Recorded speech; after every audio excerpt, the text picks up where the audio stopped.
In this video, I will discuss about central versus branch retinal artery occlusion. This is the third part of retinal artery occlusion. The links of first part, that is introduction of retinal artery occlusion, and second part, that is 3 characteristics features of retinal artery occlusion, are available in the description. Retinal artery occlusion can be divided into 2 types: central retinal artery occlusion and branch retinal artery occlusion. The central retinal artery, that is red one, and central retinal vein, that is blue one, enter the eye through the optic disc. Central retinal artery occlusion occurs at the level of lamina cribrosa, here in this area. Because the occlusion occurs at the entry of the central retinal artery, so there will be lack of oxygen in entire retina. So the entire retina will be get affected. And due to this, the patient will have total visual field loss. Now, in the branch retinal artery, the occlusion occurs at the level of bifurcation. What is bifurcation? Bifurcation is an area where one retinal artery divided into 2 branches. So this area is called bifurcation. Now, as the occlusion occurs in this area, so there will be lack of oxygen in the area supplied by these 2 branches. So there will be sectoral visual field loss. Here is an example of fundus of central retinal artery occlusion, and this is the example of fundus of branch retinal artery occlusion. As we already discussed, in central retinal artery, the occlusion occurs at the level of Cribrosa, and due to this, the entire retina is get affected. So you can see, except this area, the entire retina is whitish in color.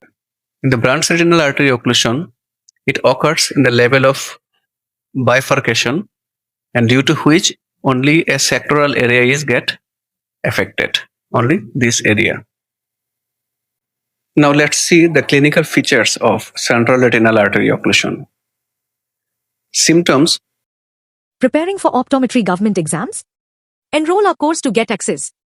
Premium lecture, fundamental videos, notes, MCQs, previous year MCQs, mock tests and more. Check course overview in description.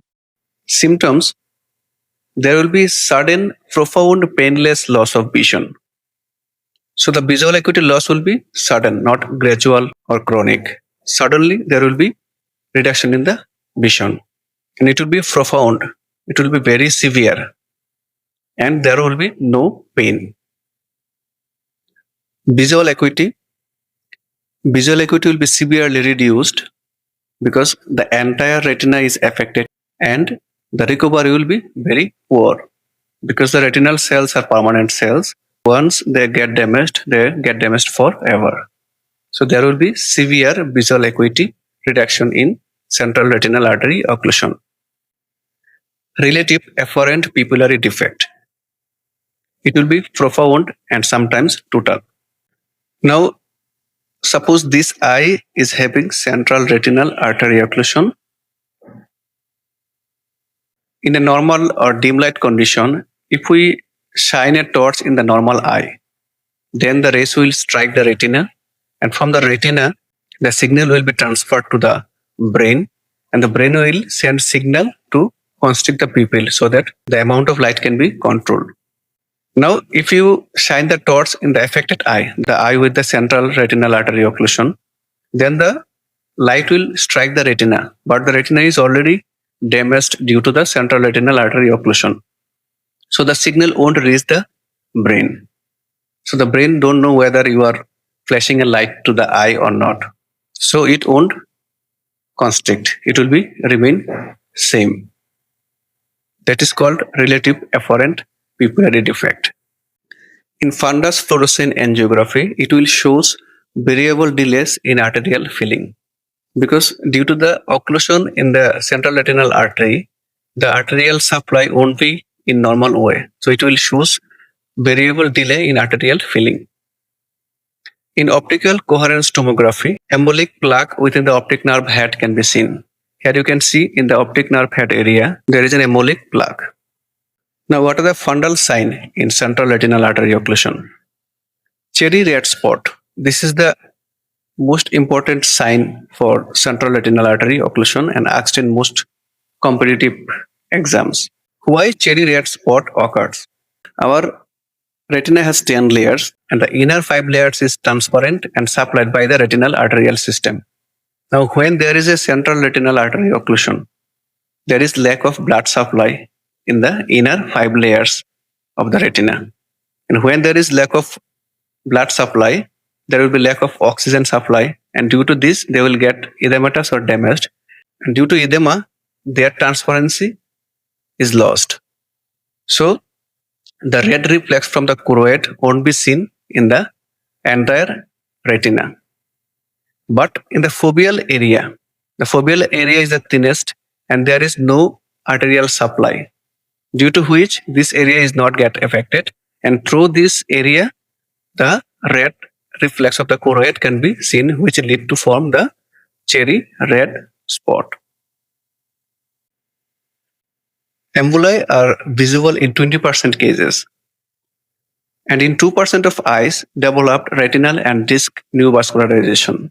When central retinal artery occlusion is there will be lack of blood supply. So the retinal cell will signal vascular endothelial growth factor, and due to which there will be vascularization in retina or maybe in the optic discs also. Rubeosis iridis. So rubeosis iridis means vascularization of iris. Due to the stimulation of vascular endothelial growth factor, in the iris also there will be new blood vessels. Now let's see what are the clinical features of branch retinal artery occlusion. Symptoms. Preparing for optometry license exams? Enroll our course to get access. Premium lecture, fundamental videos, notes, MCQs, previous year MCQs, mock tests and more. Check course overview in description. Symptoms. Sudden painless sectoral visual field loss. So here, as branch retinal artery occlusion affect a sectoral area or a specific branch, then there will be sectoral visual field loss and there will be no pain. Visual acuity, variable visual acuity. So it depends on in which area the branch retinal artery occlusion is happening. So if it's occur near the fovea, then there will be reduction in visual acuity. But if it's in the peripheral area, there won't be any visual acuity reduction.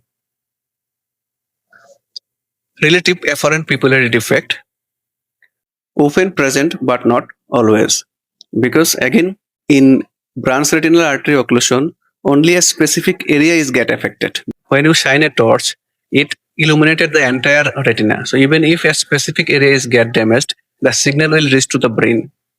Then the brain will send signal to constrict the pupil. So that's why in branch retinal artery occlusion, relative afferent pupillary defect may not present always. Visual field, we already know that in branch retinal artery occlusion, a specific area is affected. So it will lead to sectoral visual field defect, not total visual field. In fundus fluorescent angiography, there will be hypofluorescence in involved segment. So here you can see in this area there is a lack of fluorescence.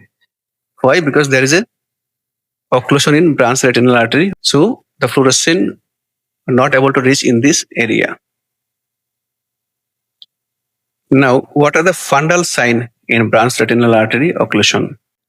Attenuation of arteries. It means the arteries will get narrower or tiny due to the occlusion. So if you compare the arteries here and here, it is much thinner and narrower. Sectoral cloudy white edematous. So why sectoral? Because this specific area is get affected due to the occlusion occurred in this branch. Now, one or more clouding emboli may be seen at the bifurcation. So bifurcation means when an artery is divided into two branches. So in this area, occluding emboli may seen sometime.